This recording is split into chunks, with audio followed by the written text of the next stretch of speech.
আসসালামু আলাইকুম আঙ্কেল। ওয়ালাইকুম সালাম। আরে লিয়াকত যে, বসো। ইরফান, তুমিও বসো।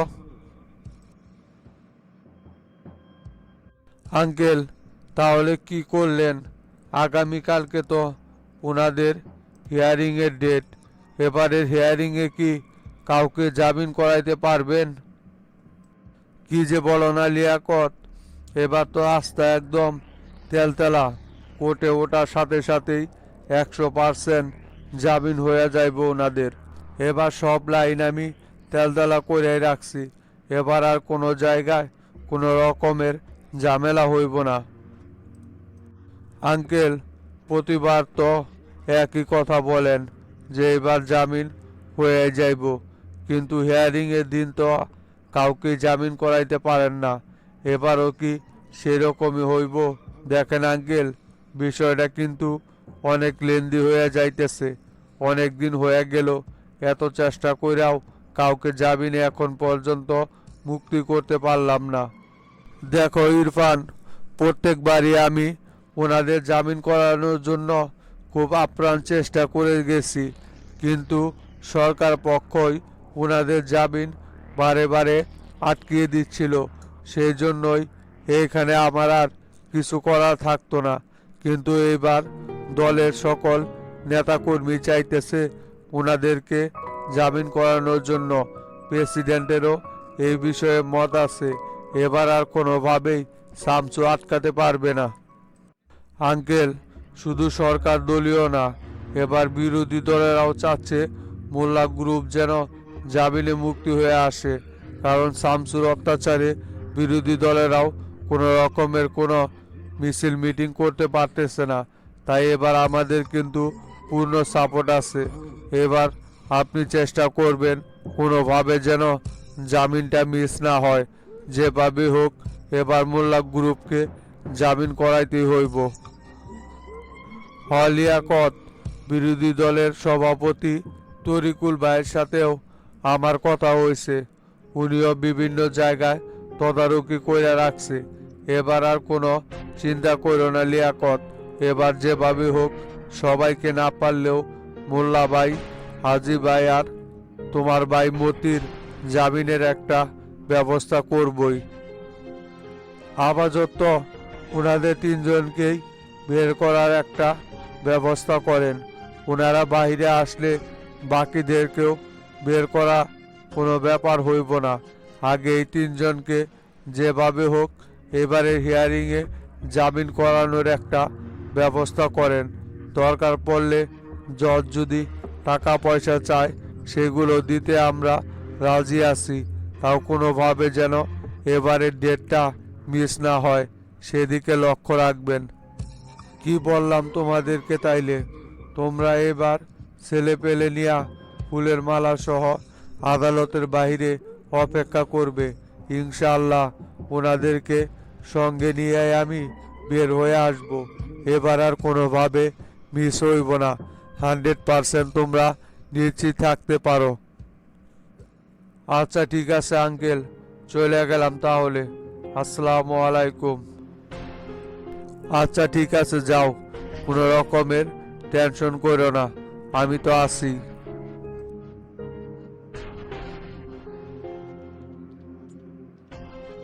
তাহলে কি করব বলো বাচ্চু? কাশেম টিভির পক্ষ থেকে তো ওদের লাইভ অনুষ্ঠানে আমাকে অতিথি হওয়ার জন্য বারবার ডাকতেছে।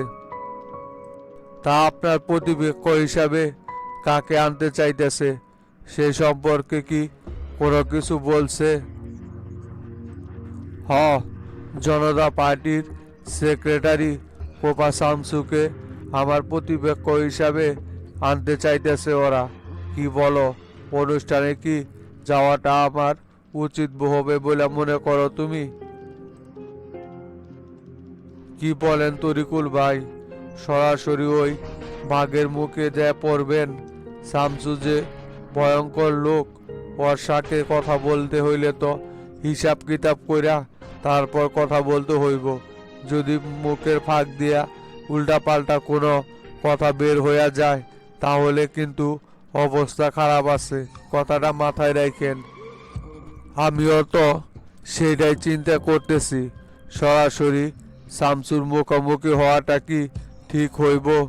যদি কোনো রকমের কোনো ঝামেলা হয়ে যায়, এর দায়ভার পরে কে নিব? তুমি কি বলো বাচ্চু?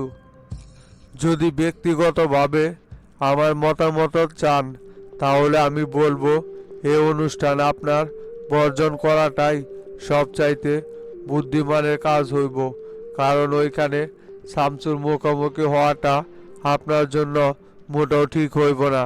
কারণ শামসু খুবই ভয়ঙ্কর লোক। ওর সামনে কথা বলতে গেলে অনেক সময় অনেক বিষয় নিয়ে কথা উঠে যাইব। তখন যদি শামসুর মাথা গরম হয়ে যায়, তাহলে কিন্তু আবার আরেক বাড়তি ঝামেলা তৈরি হইতে পারে। তাই আপনার অনুষ্ঠানে না যাওয়াটাই ভালো। তাইলে তাই হোক, ওরা যতই বলুক, বিভিন্ন ব্যস্ততা দেখাইয়া ওদের এই অনুষ্ঠান স্কিপ করে যাইতে হইব। আমারও মন চাইতেছে না যে শামসুর মুখোমুখি যায়া কথা বলি। তরিকুল ভাই, আগামী দিন তো কাদের মোল্লা গ্রুপের হিয়ারিংয়ের ডেট। এবার কি ওদেরকে নরেশ উকিল কোনোভাবে জামিন করাইয়া বের করে নিয়ে আসতে পারবো? আমি তো সব রাস্তা তেলতেলা করে দিয়ে আইছি, এখন নরেশ উকিল বাকিটা করব। মনে হয় এবার ওদের জামিনটা হয়ে যাইতে পারে, কারণ জনতা পার্টির বেশিরভাগ নেতাকর্মী চাচ্ছে মোল্লা গ্রুপের জামিন যেন হয়। শুনলাম সভাপতিও নাকি আগের চাইতে সুর নরম করছে, আর সভাপতি যদি সুর নরম করে তাহলে ওদের জামিন আর কেউ আটকাতে পারবে না। যদি চলে বলে মোল্লা গ্রুপকে আমরা জামিনে বের করে আইনা জনতা পার্টিতে আবার ইনভলভ করতে পারি, তাহলে শামসুর ক্ষমতা কিছুটা কমে যাবে। তখন আমরা আন্দোলন করে আরও মজবুতভাবে সরকারের ভিত্তি নড়াতে পারবো। সেজন্য আগে আমাদেরকে মোল্লা গ্রুপকে যেভাবে হোক জামিনে বের করে নিয়ে আসতে হবে। সেই জন্যই তো বাচ্চু এত দৌড়ধাপ পারতেছি। কোনোভাবে যদি মোল্লা গ্রুপকে জামিনে বের করে নিয়ে আসতে পারি, তাহলে সবচাইতে বেশি আমরাই লাভবান হব। তাই তো এত দৌড়ধাপ পারতেছি। ভাই চলেন তাহলে, নেতা কর্মীরা মনে হয় এতক্ষণে পার্টি অফিসে আইসা আমাদের জন্য অপেক্ষা করতে এসে, ওদের সাথে আলোচনা করতে হইব না? হ বাচ্চু, চলো বের হব এখন।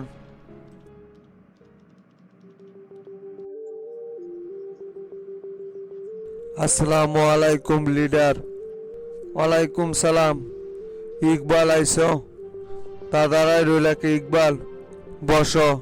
তোমার সাথে আমার জরুরি কিছু পরামর্শ করার আছে। এবার বলেন তো দেখি লিডার, কি হয়েছে? হঠাৎ তো জরুরিভাবে আমাকে দেখা করতে বললেন কেন? আর আপনাকে এরকম চিন্তিত দেখাচ্ছে কেন লিডার? কি হয়েছে আমার কাছে খুলে বলেন তো দেখি। শোনো ইকবাল, আমার তো মনে হইতেছে আমি গভীর ষড়যন্ত্রের মধ্যে পড়ে যাইতেছি। কুল কিনারা কিছুই খুঁজে পাইতেছি না। এইভাবে চলতে থাকলে তো আমি সরকার টিকিয়ে রাখতে পারবো না। কেউই এখন আমার কথার আর কোনো গুরুত্ব দিচ্ছে না। সবাই যে যার মতো সিদ্ধান্ত নিয়ে বেড়াচ্ছে। শামসুও এখন আমার সাথে উল্টো গরম দেখায়া কথা বলে। যে শামসুকে আমি দলে বিশ্বাস করে ঢুকিয়ে দলের এত বড় একটা গুরুত্বপূর্ণ পদে বসালাম, আর সেই শামসু কিনা আমার সাথে এখন গাদ্দারি করতেছে। এগুলো তো মেনে নেওয়া যায় না ইকবাল। দলের ভিতরের লোকেরাই আমার সাথে এখন এমন করতেছে। লিডার, আপনাকে তো অনেক আগেই শামসুর কথা বলছিলাম। শামসু কথা শোনার মতো ছেলে না। ওই ছিল এক সময়ের দুর্ধর্ষ সন্ত্রাসী। আর ওকে আপনি বিশ্বাস কইরা দলের এত বড় একটা গুরুত্বপূর্ণ পদে বসাইলেন। শামসু দলের ভিতরে ঢুকছেই বড় ধরনের কোনো প্ল্যান নিয়া। শামসু যেই দিন দলের ভিতরে ঢুকছে সেই দিন থেকেই লিডার দলের ভাঙন শুরু করছে। আর আপনি সেটা এতদিনে বুঝতে পারতেছেন। শামসু দলে আইসা আমাদের দলের সিনিয়র নেতা কর্মীদেরকে দল থেকে সরাইছে। যেই শামসুর চোখের কাটা হয়ে আসতেছে তাকে শামসু দল থেকে সাইড করতেছে। ইকবাল শামসুকে দলে নেওয়ার জন্য এত বড় একটা ঝামেলা হইব সেটা তো আমি আগে বুঝতে পারি নাই। কিন্তু শামসু দিন দিন আমার কথার বাইরে যায় কাজ করতেছে।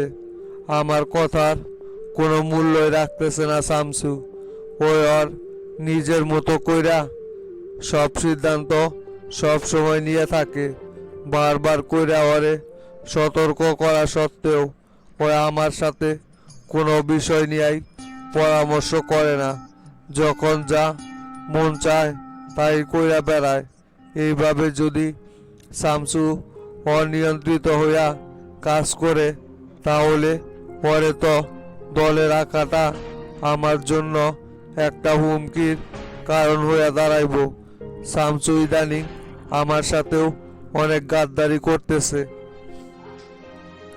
দলের প্রায় অধিকাংশ নেতাকর্মী শামসুর বিরুদ্ধে। তারপরও শামসুকে আপনি দলে রাখছেন যে কোন কারণে সেটাই এখন পর্যন্ত বুঝতে পারলাম না লিডার। শামসু যদি আপনার বাইরে যায়া এখনই কথা বলে তাহলে ভাবেন আর কিছুদিন পর শামসু আপনার সাথে কি করতে পারে। শামসুর প্ল্যান হচ্ছে আপনাকে এই চেয়ার থেকে সরিয়ে ওই জনতা পার্টির ফুল কবজা করার জন্য পায়তারা করতেছে লিডার। এখনই শামসুর লাগাম আমাদের টেনে ধরতে হবে, তা না হলে ভবিষ্যতে এটা নিয়ে পস্তাইতে হইব। আমি বলি কি লিডার, শামসুকে দল থেকে সরিয়ে মোল্লা গ্রুপকে আবারও দলে আনা হোক, তাহলে জনতা পার্টি আগের মতোই শক্তিশালী হবে। মোল্লা গ্রুপকে যে তুমি দলে আনতে বলতেছ, মোল্লা গ্রুপও তো কম গাদ্দারি করে নাই। ওরা দলের লোক হইয়া বিরোধী দলের সাথে হাত মিলিয়ে দলের ক্ষতি করার পায়তারা করতেছিল। সেটা শামসুর কাছে ধরা পড়াতেই তো ওদেরকে দল থেকে সরিয়ে দিলাম। আমি বলি কি, কাউকে আমার দলে রাখার দরকার নেই। আমরা যারা আছি আমরা মিলাই জনতা পার্টিকে আবারও আগের অবস্থানে নিয়ে যাব। ইকবাল, মোল্লা গ্রুপ বা শামসু, কাউকে আমার জনতা পার্টিতে আর কোনো দরকার নেই। এদের দুইজনকে আমি জনতা পার্টি থেকে সরানোর সিদ্ধান্ত নিতেছি। তা ঠিক আছে লিডার, মোল্লা গ্রুপ দলের সাথে বেইমানি করেছিল, কিন্তু সেটা কি কারণে করেছে সেটাও লিডার আপনাকে একটু চিন্তা করে দেখতে হবে। এই শামসু দলে ঢোকার কারণেই মোল্লা গ্রুপ কিন্তু আমাদের সাথে বেইমানিটা করেছিল। কিন্তু অতীতে ওনাদের দলের প্রতি যে অবদান আছে সেইগুলো ভুলে গেলে হবে না লিডার। বিরোধী দলরা যখন ক্ষমতায় ছিল তখন কিন্তু এই হাজী সিদ্দিকী ঢাকা শহর অচল করে ফেলেছিল আন্দোলনের মাধ্যমে। আর মোল্লা গ্রুপ মতি এদের কারণেই কিন্তু আমরা বিরোধী দলকে ক্ষমতাচ্যুত করতে সক্ষম হয়েছিলাম। তাই আমি বলি কি, সব ভুলে ওনাদের সাথে আবারও বসতে হবে আমাদের। তাই ইকবাল, বিষয়টা আমি একটু চিন্তা ভাবনা কইরা দেখি। মোল্লা গ্রুপের এবারের শুনানি কবে পড়ছে? আগামীকালকেই মোল্লা গ্রুপের হিয়ারিং এর একটা ডেট আছে। শামসু বারবার বাগড়া দিতেছে বইলা মোল্লা গ্রুপের জামিন করাটা সম্ভব হইতেছে না, নইলে অনেক আগেই মোল্লা গ্রুপের জামিনটা করানো সম্ভব হইতো। শুধুমাত্র শামসুর বাগড়া দেওয়ার কারণেই মোল্লা গ্রুপ এখন পর্যন্ত জামিনে মুক্তি হইয়া বের হইতে পারে নাই। আচ্ছা ঠিক আছে ইকবাল, তুমি আইনমন্ত্রীকে বলে ওদের জামিনের একটা ব্যবস্থা করো। দেখি আমি মোল্লা গ্রুপ বের হইলে প্রেসিডিয়াম সদস্যদেরকে নিয়ে বৈঠকে বসবো। তখন মোল্লা গ্রুপ এবং শামসুর বিরুদ্ধে সিদ্ধান্ত নেওয়া হবে। তুমি আইনমন্ত্রীকে বলে ওদেরকে আগে বের করার একটা ব্যবস্থা করো।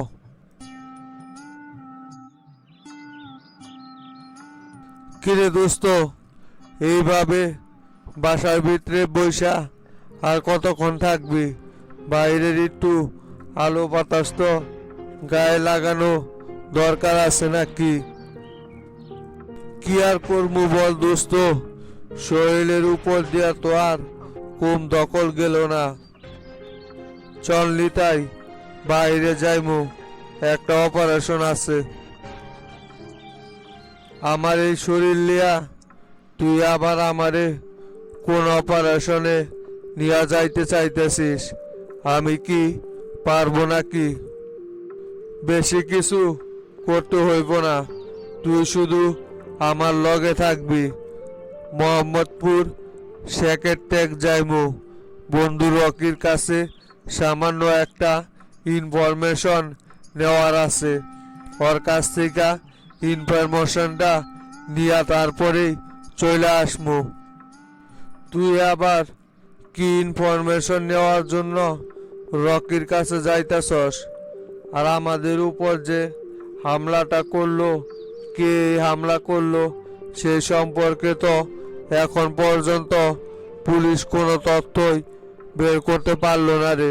পুলিশের উপর এইরকম করে ভরসা করে থাকলে দেখবি এই মামলা এক সময় ডিসমিস হয়ে যাইব, কিন্তু পুলিশের কুল কিনারা কোনো কিছুই খুঁজে পাইব না।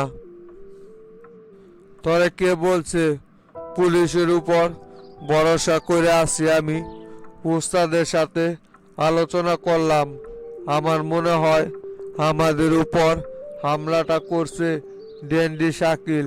ওই হয়তোবা আবারও দেশে ঢুকছে, এটাই ওস্তাদ আর আমি সন্দেহ করতেছি। তাই ওর সম্পর্কে তথ্য আনার জন্য রকির কাছে যাব। হয়তোবা ওর কাছে ডেন্ডি শাকিলের কোনো তথ্য থাকতে পারে। বলিস কি রে রমজান, এই শালা আবার কবে দেশে ঢুকলো? ওই তো বেশ কিছু বছর ধরে ভারতের বিহারে পালাইয়া ছিল বইলা আমার কাছে তথ্য ছিল। ওই আবার কি দোষে হঠাৎ করে বাংলাদেশে ঢুকলো আর আমাদের উপরই এইরকম ভাবে আক্রমণ করার কারণটা কি? ওর সাথে তো আমাদের কোনোদিন কোনো বিষয় নিয়ে পরিবানা হয় নাই। আগে হয় নাই তাতে কি হয়েছে? আমরা যে সেই দিন আইজিকে গ্রেপ্তার করতে যাইয়া অভিযান চালাইলাম, সেইখানে জ্যাকি নিহত হয়েছেন আমাদের কাছে। আর এই জ্যাকি ছিল ডেন্ডি শাকিলের সবচাইতে কাছের ছোট ভাই। ওরে হত্যা করার পরই ডেন্ডি শাকিল দেশে ঢুকছে এর প্রতিশোধ নেওয়ার জন্য। সব কিছু অ্যানালাইজ করে দেখছি, এর সন্দেহ সম্পূর্ণ ডেন্ডি শাকিলের উপরই যাইতেছে। তুই আর দেরি না কইরা তাড়াতাড়ি বের হয়ে আয় তো দেখি।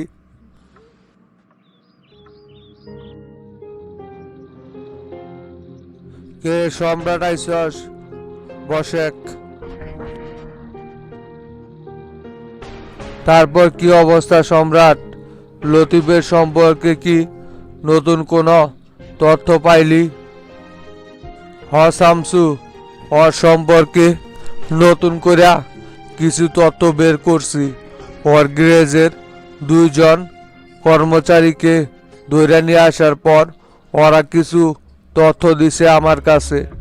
এই লতিফ আদাবর বস্তিতে ওর এক গার্লফ্রেন্ড আছে, সেইখানে মাঝে মাঝেই সময় কাটায়। আমি অলরেডি দুর্জয়কে ফোর্স সহ বস্তিতে পাঠাই দিছি ওরে তুলে নিয়ে আসার জন্য। ওরে তুলে নিয়ে আসলেই হয়তোবা ওর কাছ থেকে গাড়িটাকে ভাড়ায় নিয়েছিল সেই সম্পর্কে কিছু তথ্য বের করা যাইব। আর ওর কাছ থেকে গাড়ি ভাড়া করা ব্যক্তির সন্ধান যদি আমরা একবার বের করতে পারি, তাহলে আমরা এই হামলাকারী পর্যন্ত পৌঁছে যাব শামসু। ওরে আগে ধরে নিয়ে আসুক দুর্জয়। সম্রাট, কথা একদম ঠিক বলছস তুই। এই লতিফকে ধরতে পারলেই ওর কাছ থেকেই হামলাকারীর সন্ধান খুঁজে বের করা যাইব। এই লতিফ কিন্তু মোটেও ভালো লোক না। গ্যারেজের বিপরীতে ওই বিভিন্ন রকমের মাদকের ব্যবসা থেকে শুরু করে অস্ত্র চোরা কারবারি সব রকম কাজই করে। রমজান ওরে খুব ভালো করে চিনে, অতএব ওর কাছেই এই হামলাকারীর সম্পর্কে তথ্য বের করা যাইব। ওরে আগে যেভাবে হোক ধরে নিয়ে আসে। ওরে ধরে নিয়ে আসতে পারলেই দেখবি রমজানের উপর কে হামলা করছিল সেই তথ্য কিভাবে সুর কইরা বের হয়ে আসে। আমার তো সেটাই মনে হইতেছে। এই লতিফই নাটের গুরু, ওর কাছে সব তথ্য বের করা যাইব। সেজন্যই তো আমি দ্রুত দুর্জয়কে পাঠাইলাম ওরে ধরে নিয়ে আসার জন্য। ওরে একবার হাতে পাইলেই তাহলে আমরা এই সম্পর্কে বিভিন্ন রকমের নতুন তথ্য বের করতে পারবো। তুই শামসু কোনো রকমের কোনো টেনশন করিস না। যেভাবে হোক রমজানের উপর হামলাকারীর সন্ধান আমরা ঠিকই বের করে নিয়ে আসব। রমজানের উপর হামলা মানে তোর উপর হামলা করা। এটাকে কি প্রশাসন ঢিলেভাবে দেখবে? অবশ্যই ওরে যেই গর্তে লুকিয়ে থাক না কেন সেইখান থেকেই টাইনা বের করে নিয়ে আসব। এটা এই সম্রাটের পার্সোনাল বিষয়। শোন সম্রাট, আমি কিন্তু আর একটা বিষয় সন্দেহ করতেছি। যদি আমার সন্দেহ ভুল হয় তাহলে কিন্তু অনেক বড় একটা ঝামেলা হয়ে যাইব। আমার মনে হয় সম্রাট দেশে হয়তোবা দীর্ঘদিন ভারতে পালিয়ে থাকা ডেন্ডি শাকিল আবারও দেশে ঢুকছে। কেন শামসু, তোর হঠাৎ এই কথা মনে হইতেছে কেন? ডেন্ডি শাকিল দেশে ঢোকার তো কোনো কারণ দেখতেছি না। ওই হঠাৎ কইরা কি কারণে দেশে ঢুকবো? তোর এইটা সন্দেহ হওয়ার কারণ কি সেটা আমার আগে বলতো দেখি শামসু, তাহলে আমিও হিসাবটা মিলাইতে পারি কিনা দেখি কোন কারণে এক্স্যাক্টলি তুই সন্দেহ করতাছস ডেন্ডি শাকিল আবারও দেশে ঢুকছে। শোন সম্রাট, কিছুদিন আগে যে আইজিকে গ্রেপ্তার করতে যায়া একদল সন্ত্রাসীদের সাথে আমাদের গোলাগুলি হয়েছিল, সেই গোলাগুলিতে যে 10 জন সন্ত্রাসী নিহত হয়েছে তারা সবাই ছিল জ্যাকির লোক। আর জ্যাকিও সেই হামলায় নিহত হয়। আর এই জ্যাকি ছিল মূলত ডেন্ডি শাকিলের খুব কাছের লোক। ওরে হত্যা করার পর থেকেই রমজানের উপর এরকম হামলা শুরু হয়েছে। আমার সাথে ডেন্ডি শাকিলের অনেক আগে থেকেই একটা ঝামেলা চলতেছিল। আমার কারণে ওই বাধ্য হইয়া দেশ ছাড়ছে। আবার ওর ছোট ভাইকেও হত্যা করলাম আমি। সব মিলাইয়া আমার মনে হইতেছে ডেন্ডি শাকিল আবারও প্রতিশোধ নেওয়ার জন্য দেশে ঢুকছে। সমস্যা নাই শামসু, যদি শাকিল দেশে ঢোকে তাহলে আমি ওরে বাহবা দেই, কারণ ওর মতো সন্ত্রাসী বাংলাদেশে অনেক ধরনের ক্রাইম কইরা ভারতে পালাইয়া বাইসা আছে।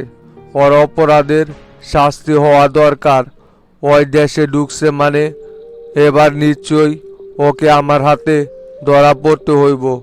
আগের বার তো ওর বাবা সাবেক স্বরাষ্ট্রমন্ত্রী মতিয়ার হাজী সিদ্দিক ওরে দেশ থেকে পালাইতে সাহায্য করছিল। এবার দেখব ওরে কে দেশ থেকে পালাতে সাহায্য করে। আমার মনে হয় ওর পাপি ওরে দেশে আবারও টাইনা নিয়ে আইছে।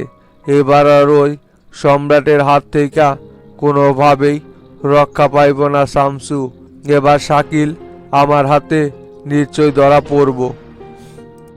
শোন সম্রাট, রমজানের উপর হামলাকারীর সন্ধান তোরা যদি বের করতে পারস তাহলে ডেন্ডি শাকিল সম্পর্কে তোরা অনেক তথ্য বের করতে পারবি।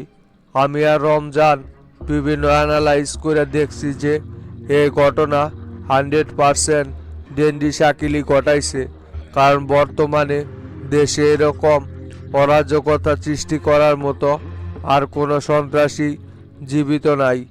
এখানে হাজী সিদ্দিকের বেটাকে সন্দেহ করা হয়েছে, কিন্তু যেহেতু ওর বাড়ি এই গোলাগুলিটা হয়েছে, হাজী সিদ্দিকের ছেলে ওই ঘটনার সাথে কোনোভাবেই জড়িত না। এটা সম্পূর্ণ সব দিক দিয়েই ডেন্ডি শাকিলকে নির্দেশনা দিতেছে, আর ডেন্ডি শাকিলকে অতি তাড়াতাড়ি আমাদের ধরতে হইব, তা না হলে সমস্যা আছে। তুই শামসু একদম কোনো রকমের কোনো টেনশন করিস না। আমি সম্রাট যতক্ষণ পর্যন্ত এই দায়িত্বে আছি ততক্ষণ পর্যন্ত দেশে নতুন করে আর কোনো সন্ত্রাসীদের আগমন হইতে দেব না। যে সন্ত্রাসী মাথা চারা দিয়ে দাঁড়াইতে চাইব ওরই আমি মাথা কেটে ফেলব। এতদিন বিভিন্ন নেতাকর্মীদের কারণে মন খুলে কাজ করতে পারি নাই, এখন যেহেতু সম্পূর্ণ পাওয়ার আমাকে দিয়ে দিছস, এবার দেখতে পারবি এই সম্রাট কি করতে পারে। সেই বিশ্বাস তোর উপর আছে বলেই তো তোর এত বড় গুরুত্বপূর্ণ দায়িত্ব দিতে যাচ্ছি। শোনেক সম্রাট, সামনে কিন্তু আমাদের জন্য আরো ভয়ঙ্কর কিছু অপেক্ষা করতেছি। এবার মনে হয় হাজী সিদ্দিক আর মোল্লা গ্রুপের জামিনটা কোনোভাবে আটকাতে পারবো না। ওরা হয়তোবা এবারে শুনানিতে বের হয়ে আসতে পারে, আর ওরা যদি বের হয়ে আসে তাহলে কিন্তু নতুন করে আবার আরেকটা সংগ্রাম শুরু হয়ে যাইব। ওরা বের হওয়ার সঙ্গে সঙ্গেই আমার ক্ষতি করার জন্য চারদিক দিকে আক্রমণ করে বসবো। কথায় আছে না, কুকুরের লেজ কখনোই সোজা হয় না।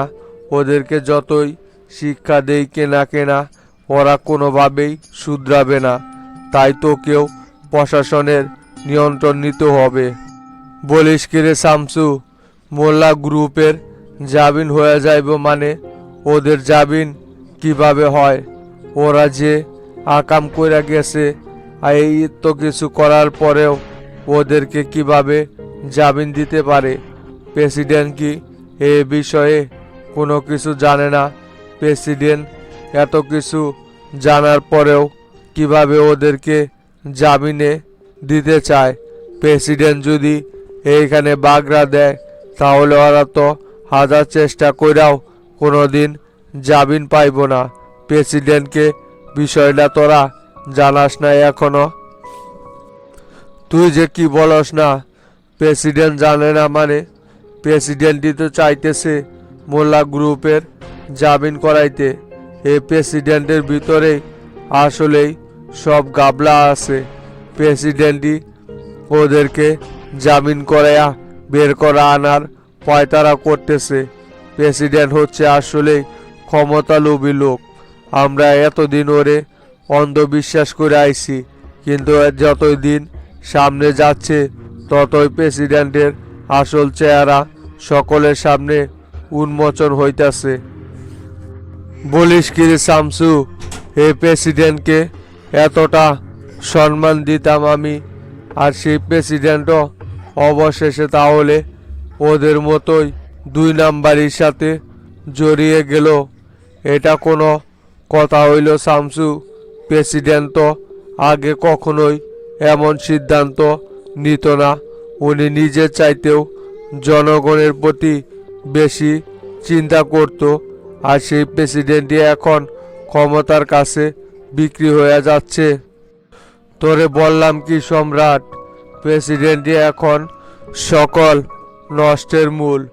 ওনাকে দলের বিভিন্ন দুর্নীতিবাজ লোকেরা উল্টাপাল্টা বুঝিয়ে ওনার মগজ ধুলাই করে ফেলেছে।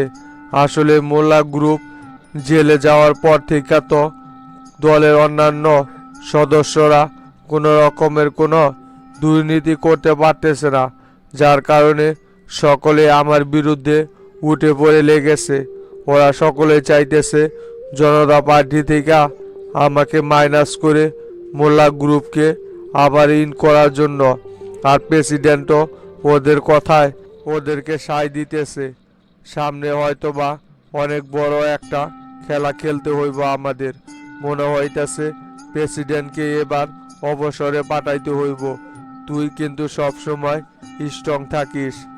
শোন শামসু, আমি সম্রাট কখনোই কোনোদিন অন্যায়ের সাথে আপোষ করি নাই, ভবিষ্যতেও করব না। তোর এই যুদ্ধ যদি ন্যায় ও সত্যের পক্ষে হয়, অবশ্যই এই সম্রাট সবসময় তোর সঙ্গেই থাকবে। তুই আমার দিক থেকে সর্বোচ্চ সাপোর্ট পেয়ে যাবি। আমাকে কি করতে হইব সেটা তুই শুধু আমাকে বলে দিবি, দেখবি তোর এই দোস্ত তোর জন্য সবই করে দিবে। সেটা সময় হইলেই তোরে আমি জানাই দিব। আর শোন, সেলিম ভাইয়ের সাথে আমার কথা হয়েছে, আগামীকালকেই সংবাদ সম্মেলন ডাইকা তোরে সাধারণভাবে পুলিশের আইজি হিসাবে ঘোষণা করা হইব। তুই এখন গিয়ে সব রকম প্রস্তুতি নিয়ে রাখ।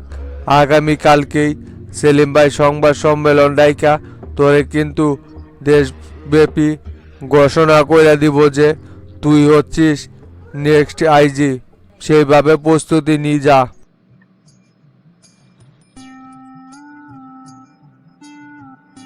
কেরে তগর প্রোগ্রাম কি শেষ হয়েছে নাকি? চাচা, মাত্রই প্রোগ্রামটা শেষ কইরা নেতা কর্মীদেরকে বিদায় দিয়ে দিলাম। তা চাচা, হাবিব ভাই বলল আপনি নাকি আজকে আর পার্টি অফিসে আসবেন না, আমাদেরকেই প্রোগ্রামটা সম্পূর্ণ করতে বলছেন। সেজন্য আমরা আরো তাড়াহুড়া কইরা প্রোগ্রামটা শেষ করে দিলাম।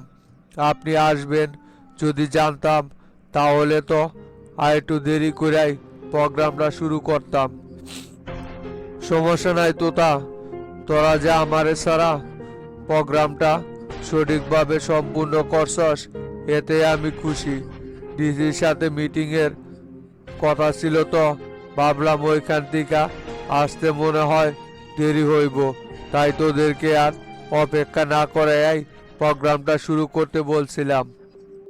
তা মাস্টার, ওইখানে ওই রকম দাঁড়াই রইলাকে আইসা, এদিকে আইসা বস, তারপর কথা বলি। তা না আইসাই সেই যে দাঁড়াইছ আর নড়াচড়াই করতেছ না।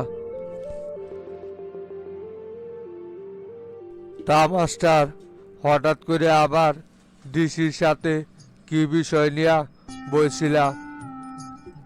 তেমন কিছু না, ইউনো মাহবুজকে নরসিংদী থেকে সিবিআই গ্রেপ্তার করছে তো, তা ওরে বগুড়াতে নিয়ে আসতেছে। সেই বিষয় নিয়েই ডিসির সাথে একটু আলোচনা করলাম। বলো কি মাস্টার, অবশেষে তাহলে আরিফের পর ইউনো মাহবুজ পুলিশের হাতে গ্রেপ্তার হইল? যাক, ভালোই হয়েছে। দুর্নীতিবাজরা যে পালিয়ে থাকতে পারে নাই, এটাই সবচাইতে। হয় শফিক ভাই, দুর্নীতিবাজরা কখনোই দুর্নীতি কইরা জনগণের আড়ালে থাকতে পারে না। এই ঘটনার সাথে আরো যারা যারা জড়িত আছে, অচিরেও তারাও গ্রেপ্তার হইতে চলতেছে।